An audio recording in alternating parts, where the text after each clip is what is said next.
रक्षाबंधन बहन और भाई के पवित्र प्रेम का एक ऐसा त्योहार जिसका बहनें और भाई सभी इंतजार करते हैं वर्ष भर।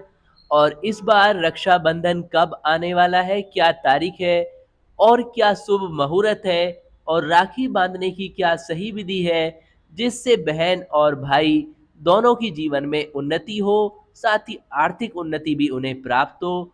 रक्षाबंधन पर जो बहनें भाई की कलाई पर राखी बांधती हैं और साथ में लंबी उम्र की तो कामना करती ही हैं, और इसके बदले में भाई अपनी बहनों को उनकी रक्षा का वचन देते हैं।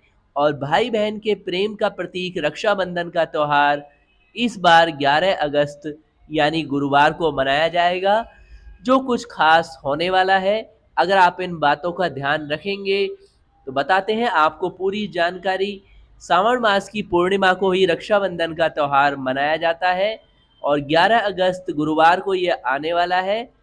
और हिंदू धर्म की मान्यताओं के अनुसार भगवान कृष्ण ने जब शिशुपाल का वध किया तो उनकी बाएं हाथ की अंगुली से खून बहने लगा, और यह देखकर द्रौपदी बहुत दुखी हुई और उन्होंने अपनी साड़ी का टुकड़ा चीरकर कृष्ण भगवान की अंगुली पर बांधा। और तभी से रक्षाबंधन मनाने की परंपरा चली आ रही है।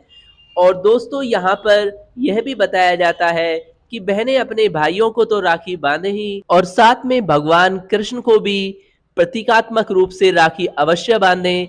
इससे भगवान कृष्ण बहुत प्रसन्न होते हैं और जीवन भर उनकी सहायता करते हैं, जैसे कि द्रौपदी की उन्होंने सहायता की थी।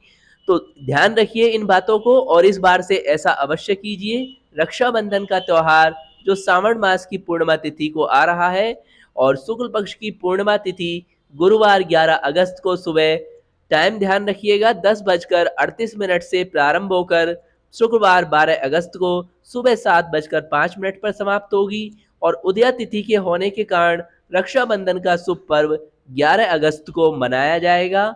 रक्षाबंधन पर इस मुहूर्त को ध्यान में रखकर राखी बांधना बहुत ही शुभ होगा। इस बार राखी बांधने का मुहूर्त सुबह 9:28 से लेकर रात 9:14 तक रहेगा। तो इस समय में बहनें कभी भी अपने भाइयों को राखी बांध सकती हैं।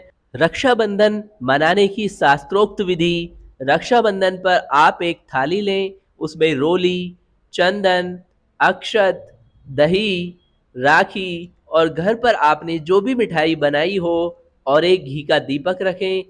पूजा की थाली से सबसे पहले भगवान कृष्ण की आरती उतारें और उसके बाद भाई को पूर्व या उत्तर दिशा की ओर मुख करवा कर बैठाएं और सबसे पहले भाई के माथे पर तिलक लगाएं, फिर रक्षा सूत्र बांधें और अक्षत लगाएं और भाई की आरती उतारने के बाद उसे मिठाई खिलाएं और उसकी लंबी उम्र के लिए भगवान नारायण से प्रार्थना करें। तो इस तरीके से आप शास्त्रोक्त विधि से इस बार अवश्य रक्षाबंधन के इस पावन पर्व को मनाएं और अपने जीवन में और अपने भाइयों के जीवन में भी हमेशा उन्नति लाएं, यही उम्मीद करते हैं। और इसी उद्देश्य से ये शास्त्रोक्त विधि आपके साथ शेयर की गई है, ताकि भगवान कृष्ण आपके उसी तरीके से सहायक बने कष्टों में भी, जैसे कि द्रौपदी के या फिर अर्जुन के हमेशा सहायक रहे।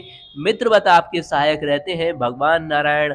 अगर आप भी उनसे मित्र या बंधु का संबंध रखते हैं तो अवश्य इस बार आप भगवान श्री कृष्ण को सबसे पहले राखी बांधिए और उसके बाद अपने भाई को भी राखी बांधें, यह उम्मीद करते हैं। और इसी तरह शास्त्रों द्वारा बताई गई विधियों से अपने पावन पर्वों को मनाने की पूरी जानकारियों के लिए चैनल को अवश्य सब्सक्राइब करके रखें। और जो लोग इन्हें नहीं जानते हैं उनके साथ इस वीडियो को अवश्य शेयर करें, क्योंकि इसमें शुभ मुहूर्त भी आपके साथ शेयर कर दिया गया है। साथ ही रक्षाबंधन के पावन पर्व को मनाने की संपूर्ण विधि आपके साथ शेयर कर दी गई है। ओम नमो भगवते वासुदेवाय नमः।